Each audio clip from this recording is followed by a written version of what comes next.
3 people walked into the same frozen valley that spring. A filmmaker who wanted to capture truth. A doctor who wanted to save lives. A tech executive who wanted to change minds. None of them cared about standing on the summit. All 3 had something more important pulling them up that mountain. On April 25, 2015, a major earthquake struck Nepal. In minutes, homes, temples, and roads were damaged or destroyed. What happened next would kill all 3 of them within seconds of each other. The earthquake measured 7.8 on the Richter scale. It was the worst Nepal had seen in over 8 decades. Ancient temples crumbled in Kathmandu. Roads split apart like torn fabric. Villages vanished under landslides. But at Everest Base Camp, 17,000 feet above sea level, something even more terrifying was unfolding. The shaking loosened a massive chunk of ice and rock from the slopes above. It came down like a freight train wrapped in a hurricane.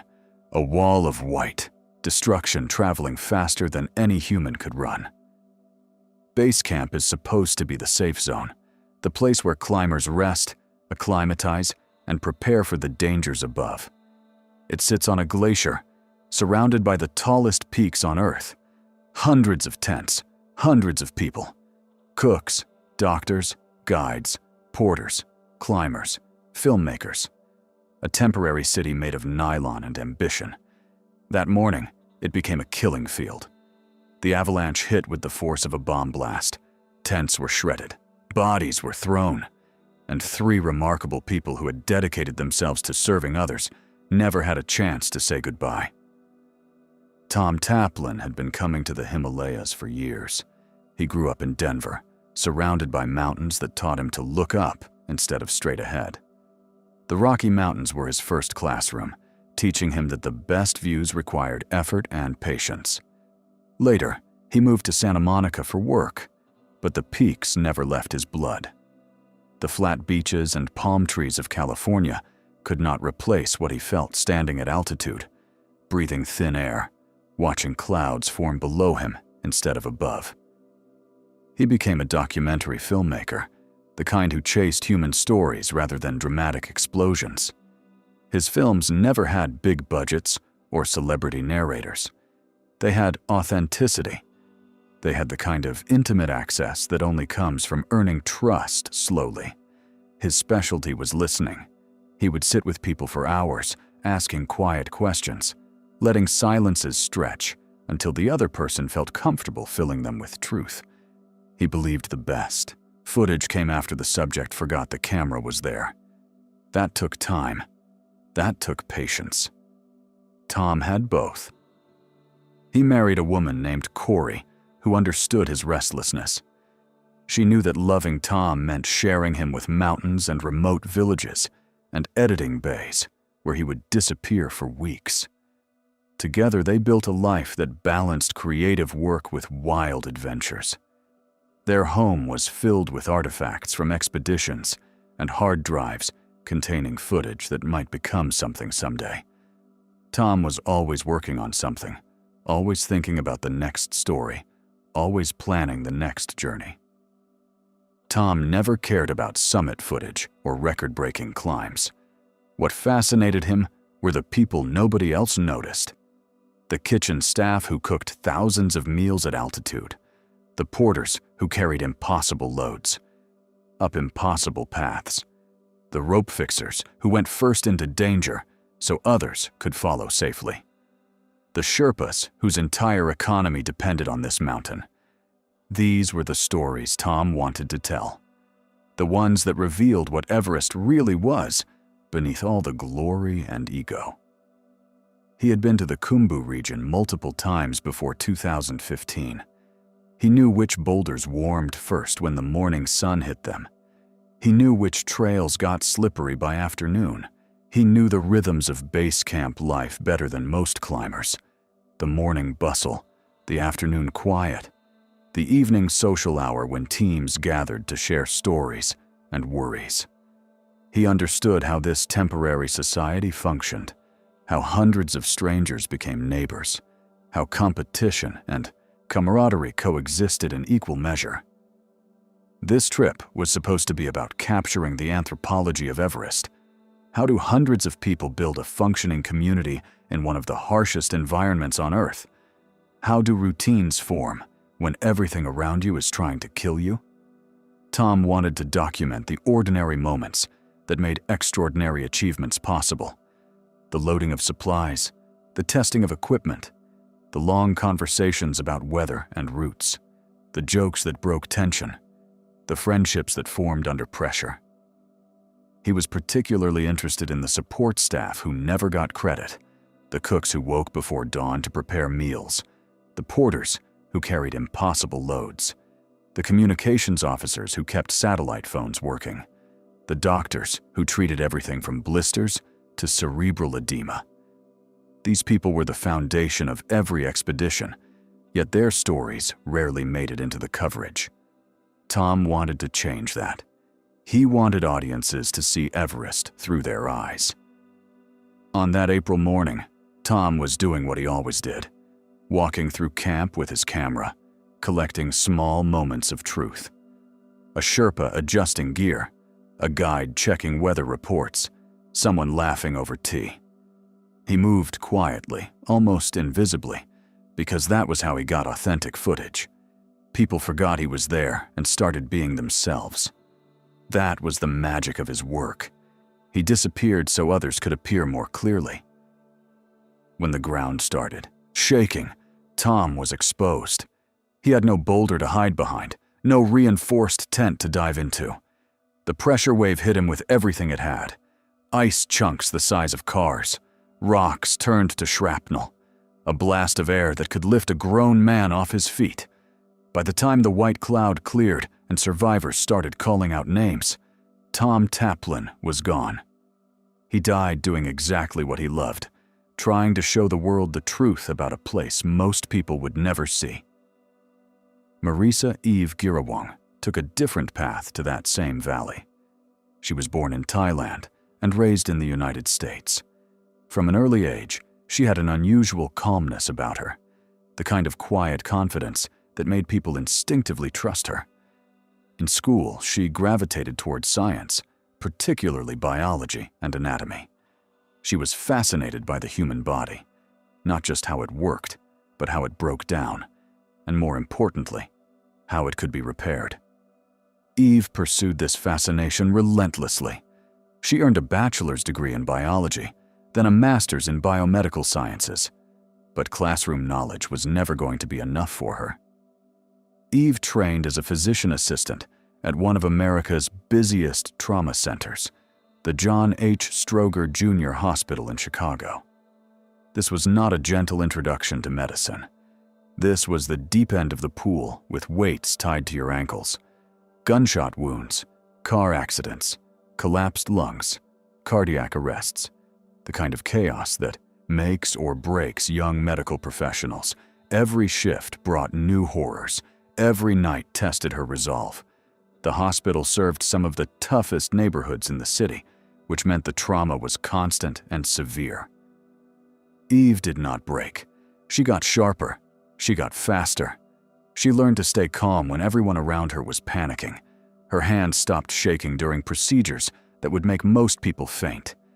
She developed an almost supernatural ability to prioritize, to see through the noise and focus on what mattered most in any given moment. But somehow, in the middle of all that blood and urgency, she never lost her warmth. Patients felt cared for, not just treated. Colleagues noticed that Eve could deliver devastating news with compassion that made it bearable. She held hands. She made eye contact. She remembered names. Most people would have been satisfied with a career in emergency medicine.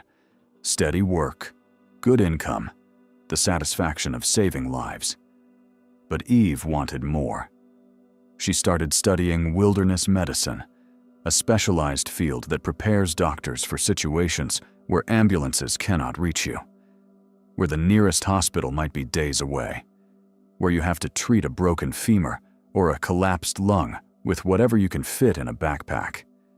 This is medicine stripped down to its essentials. No machines, No backup, just knowledge, skill, and the ability to stay calm when nature is trying to kill your patient. Eve mastered everything wilderness medicine had to teach her. High-altitude cerebral edema, severe dehydration in patients who cannot swallow, frostbite management, improvised splinting, wound care in sub-zero temperatures. She learned how to read the subtle signs that someone was developing altitude sickness before they even knew it themselves. A slight change in oxygen saturation, a persistent cough, trouble sleeping. At extreme altitude, tiny symptoms can escalate into life-threatening emergencies within hours. Eve trained herself to catch problems before they became catastrophes. In 2015, she applied to work as a team doctor for Altitude Junkies, one of the most respected commercial guiding companies operating on Everest. They accepted her immediately. At just 28 years old, Eve flew to Nepal to take on one of the most demanding medical positions in the world. Her job was to keep an entire expedition healthy at 17,000 feet and above, to monitor vitals, assess symptoms, and make life or death decisions in an environment that actively resists human survival. Eve was not there to climb the summit. She was there so others could. Her role was entirely about service. She set up a medical tent at base camp and became the person everyone came to with their problems: headaches, coughs, blisters, anxiety, insomnia, digestive issues. Nothing was too small for her attention. She checked oxygen levels obsessively. She made sure people were hydrating properly. She watched for the warning signs that someone needed to descend before the mountain claimed them. Her tent became a sanctuary, a place where climbers could admit weakness without judgment.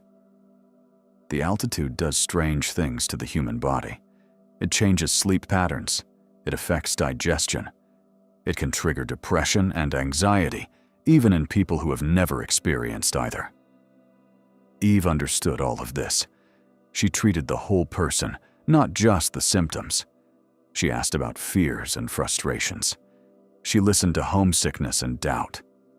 Some of her most important interventions were conversations, not medications. A climber who was spiraling toward dangerous decisions might need a reality check more than a pill. Eve knew how to deliver both. But Eve offered more than medical expertise. She brought a presence that made the entire camp feel safer. Climbers who were nervous about the days ahead found comfort in her steady demeanor. Sherpas, who had seen doctors come and go, respected her work ethic and her humility. She did not act like she was above anyone. She learned names. She asked about families. She shared meals and conversations with everyone, from the expedition leaders to the kitchen staff. In a place that runs on ego and ambition, Eve was a reminder that kindness still mattered. She brought humanity to an environment that often stripped it away. On the morning of April 25th, Eve was in the medical tent, reportedly treating a team member. When she heard the avalanche coming, her first instinct was to run outside. Not to flee, but to help. There would be injuries. There would be panic. There would be people who needed exactly what she had spent her entire life learning to provide. She ran toward the danger because that was who she was. The blast caught her before she could reach anyone. Eve Girong was the only member of her expedition team killed that day. Dan Fredenberg came to Everest with a different mission entirely. He worked at Google X, the company's secretive innovation lab, where engineers dreamed up technologies that sounded like science fiction. Self-driving cars, internet beaming balloons, contact lenses that measured blood sugar. The lab attracted brilliant minds who were not satisfied with incremental improvements. They wanted moonshots. They wanted to solve problems that everyone else had given up on. Dan thrived in that environment. He loved solving impossible problems. He loved being surrounded by people who refused to accept limitations. But he never let his work define him. Outside the office, He was an adventurer who pushed himself into the wildest corners of the planet. He climbed mountains. He ran ultramarathons. He led friends on expeditions that tested every limit they thought they had. Some colleagues knew him as the brilliant engineer who could untangle complex security systems. Others knew him as the guy who would convince you to summit a peak you never thought you could reach. He seemed to have unlimited energy for both worlds, as if technology and adventure were just two expressions of the same restless curiosity. Dan was not interested in Everest as a trophy. He had seen too many people pursue summits for ego alone, treating mountains as checkboxes on a list rather than places of profound meaning. He saw the mountain as a platform for something bigger. Climate change had become his obsession. He watched glaciers shrinking year after year. He read the science about what was coming if humanity did not change course. The data terrified him, not in an abstract way, but personally. The places he loved most in the world were disappearing, and he realized that simply talking about these issues was not enough. He needed to show people. He needed to create moments that would cut through the noise and make people actually feel the urgency.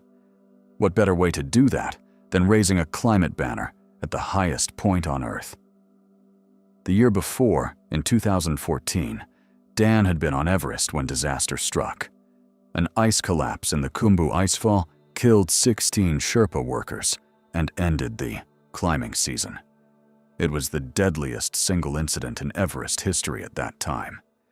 Dan was evacuated with everyone else. He went home, carrying questions that would haunt him for months. Was this a sign to stop? Or was it a challenge to try again with better preparation? The loss of those Sherpa workers weighed on him. These were men with families, men who had been fixing ropes so climbers like Dan could pursue their dreams. Back home, the noise got louder. Friends called it fate's red light. Some said the mountain had spoken and he needed to listen. Others pointed to the statistics, noting that Everest had killed many people and would kill many more. Dan read it differently. He saw the tragedy not as a stop sign, but as a flashing yellow. He began to research what had gone wrong and how it could be prevented. He studied the icefall more carefully. He examined which guiding companies had the best safety records. He looked at his own fitness and preparation with more critical eyes. Dan spent the next year refining his approach. He improved his training regimen dramatically. More cardio, more strength work, more time at altitude to prepare his body for the stresses it would face. He upgraded his equipment, investing in better gear that could handle extreme conditions. He studied what had gone wrong in 2014 and developed contingency plans for scenarios most climbers never considered. What if communication failed? What if weather windows collapsed? What if someone got injured far from base camp? He wanted answers for everything. He joined a highly respected guiding company with a methodical approach to risk management. This was not a cowboy operation. It was a team that planned for everything, that insisted on discipline, that valued preparation over bravado. Dan believed that discipline and preparation could overcome the chaos of high altitude. He was not being reckless. He was being strategic. The mountain, he thought, could be managed if you respected it properly, if you did your homework, if you surrounded yourself with competent people and followed proven protocols. When Dan arrived at base camp in spring 2015, he was focused and ready. He integrated with his team quickly, earning respect through hard work rather than demanding attention. He ran through checklists, he tested equipment, he helped teammates with their preparations. He was the guy who brought extra batteries for others and still made time to share tea with the kitchen staff. The summit was important, but so was the journey. So were the people making that journey possible. Dan carried a banner with him, a simple message about protecting the planet's ice before it disappeared forever. He photographed himself holding it against the backdrop of the Himalayas, a stunning image that married environmentalism with adventure. This was not branding or marketing. This was conviction made visible.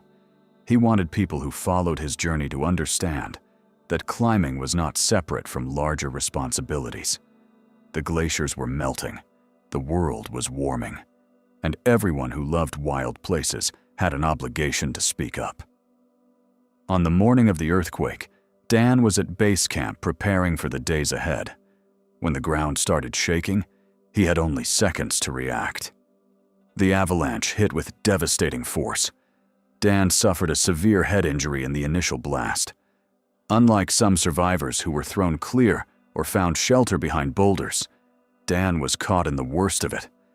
By the time rescue efforts began, he was already gone. His body was recovered later that day, along with the remains of his shattered dreams.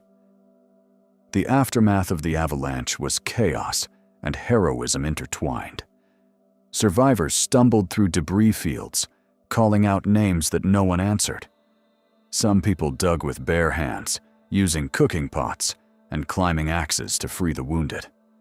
The medical tent Eve had worked in was destroyed. Her supplies were scattered across the glacier. Bandages flew across the ice like confetti.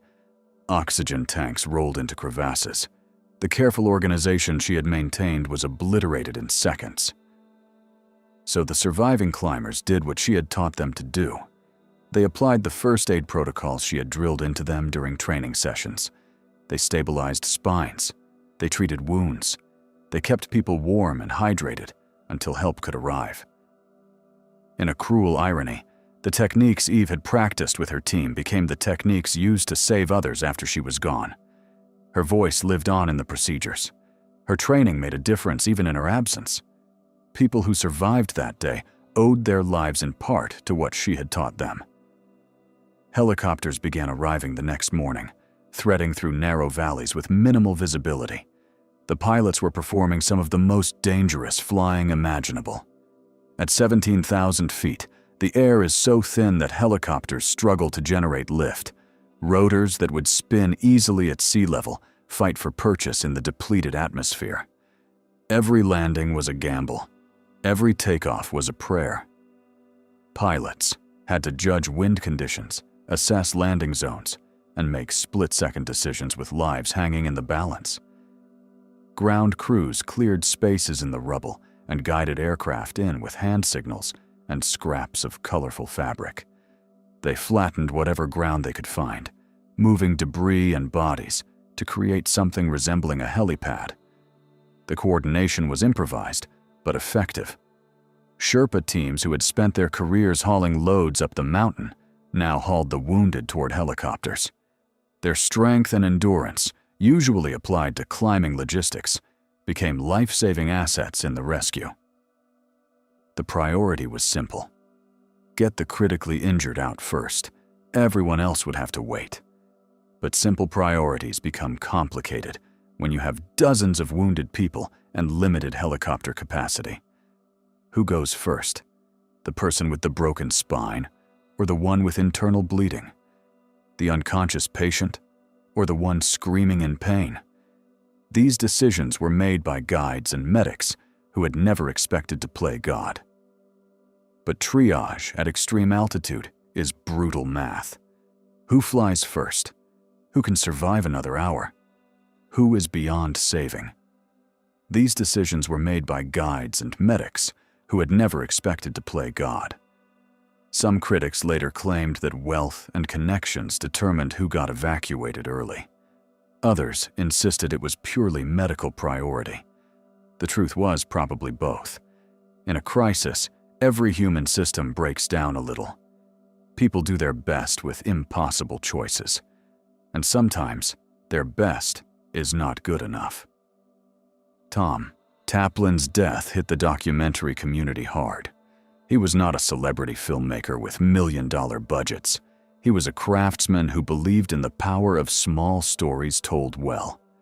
His friends remembered someone who would rather listen than talk, who earned trust through patience rather than charm.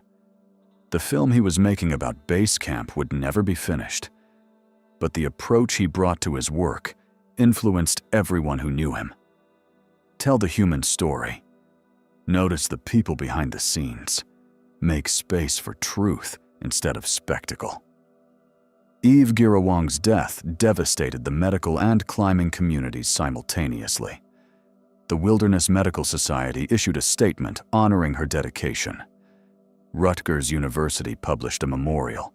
Climbers who had never met her shared tributes online, recognizing in her story the best version of what expedition medicine could be.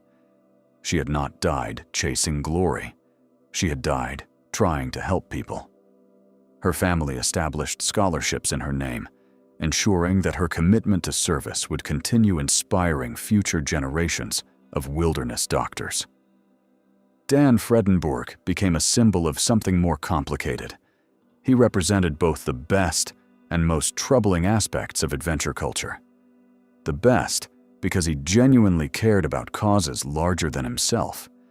He used his platform to advocate for climate action. He tried to turn personal achievement into collective benefit.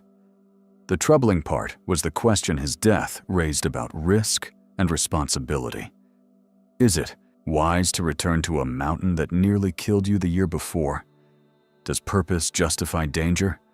When does ambition become recklessness? These questions have no easy answers. Tom was doing his job. Eve was saving lives. Dan was spreading a message he believed could change the world. All three were experienced, prepared, and thoughtful about the risks they faced. None of them were thrill-seekers chasing Instagram likes. They were serious people with serious purposes who made calculated decisions to be in a dangerous place. And the mountain killed them anyway, because mountains do not care about purpose or preparation. They obey physics, not intentions. The 2015 disaster forced the climbing industry to confront uncomfortable truths. Base camp had grown too large, with too many tents packed into a relatively small area. Teams competed for flat ground rather than considering avalanche paths. Communication systems were fragmented, with different expeditions using different protocols. Medical supplies were adequate for normal operations, but insufficient for mass casualty events. The entire infrastructure assumed that base camp was safe. That assumption was shattered in less than 30 seconds. The commercial nature of modern Everest climbing complicated everything. Permits cost tens of thousands of dollars. Guiding packages cost even more. The mountain had become a business, with all the pressures and compromises that entails. Companies competed for clients. Clients demanded value. Schedules were optimized for efficiency rather than safety. Weather windows were pushed to their limits because delays cost money. The same market forces that had made Everest accessible to more people had also increased the risks for everyone. In the years since, some changes have been implemented. Risk maps around Pumori and other avalanche-prone slopes have been updated. Some operators now position tents farther from known slide paths. There is more discussion about standardized safety briefings and common warning signals across all expeditions. Quick-run shelters have been proposed, reinforced structures where climbers could take cover if they had even a few seconds of warning. Emergency caches of medical supplies have been positioned at strategic locations. Communication protocols have been somewhat standardized. But enforcement remains inconsistent. Commercial pressure keeps pushing more people onto the mountain every season. The permits generate revenue that Nepal depends on. The guiding companies employ thousands of local workers. The entire regional economy is built around this mountain. Calling for safety reforms is easy. Implementing them in a way that does not destroy livelihoods is much harder. Every proposed restriction faces pushback from someone who depends on the status quo. The Sherpa community bore a disproportionate share of the tragedy, as they always do. For international climbers, Everest is an adventure. For Sherpas, it is an economy. Their families depend on the income from guiding seasons. Their villages rely on the infrastructure that tourism supports. When bad years happen, they cannot simply choose safer careers. They go back to work because they have no other options. The ethics of this arrangement are deeply complicated. Wealthy foreigners pay to pursue their dreams, while local workers shoulder the greatest risks. Tom understood this dynamic better than most outsiders. His camera was drawn to the Sherpas precisely because their stories were underrepresented.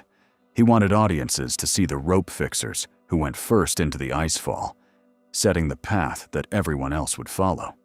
He wanted people to appreciate the cooks who prepared meals at altitudes where water boils at temperatures too low to properly cook food.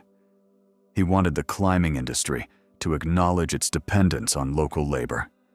His death silenced that project, but it also amplified its importance. Eve's approach to expedition medicine recognized these same inequities.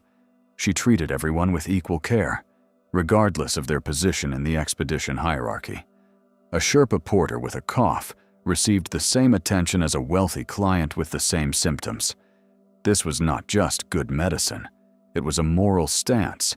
The mountain should not have a class system when it came to healthcare. Eve embodied a vision of expedition medicine that prioritized humanity over hierarchy. Dan's climate message was ultimately about the same interconnected systems. Glaciers do not recognize national borders. Carbon emissions from wealthy countries affect communities that contribute least to the problem. The ice that melts on Everest flows into rivers that supply water to billions of people downstream. His banner was a reminder that adventure and responsibility cannot be separated. The wild places that attract climbers and filmmakers and doctors are the same places most threatened by environmental destruction. What made these three individuals remarkable was not that they died on Everest. Many people have died on that mountain, and many more will die in the future. What made them remarkable was why they were there. They represented a counterpoint to the ego-driven climbing culture that often dominates Everest coverage. They were not seeking summit selfies or personal records. They were seeking to serve something larger than themselves: truth, healing, a livable planet. These purposes did not protect them from an avalanche, but they gave their lives meaning that extended far beyond their final moments. The question their deaths leave behind is not whether Everest is worth the risk. That is a personal decision that each climber must make for themselves. The harder question is what we owe to the people who make these adventures possible: the Sherpas who fix the ropes, the doctors who staff the medical tents, the filmmakers who document the experience, the support staff who cook and carry and clean. When something goes wrong, these people are often the most vulnerable. They are also the least celebrated when things go right. The 2015 earthquake killed nearly 9,000 people across Nepal. Entire villages were destroyed. Centuries of cultural heritage collapsed into rubble. The disaster at Everest Base Camp was one small part of a national tragedy. But it resonated around the world because the climbing community is global, and because the victims included people whose stories traveled far beyond the Himalayas. Tom, Eve, and Dan became symbols of loss precisely because they had been symbols of purpose. If there is a lesson in their deaths, it might be this: service matters more than success. The people who hold others up deserve as much recognition as those who reach the top. And every choice to enter a dangerous place should be weighed against the cost of not coming home. The mountain will always be there. The people waiting for you will not wait forever. Purpose is powerful, but humility keeps it honest. Push yourself, but know when to turn around. The summit you actually reach might not be the one on the map.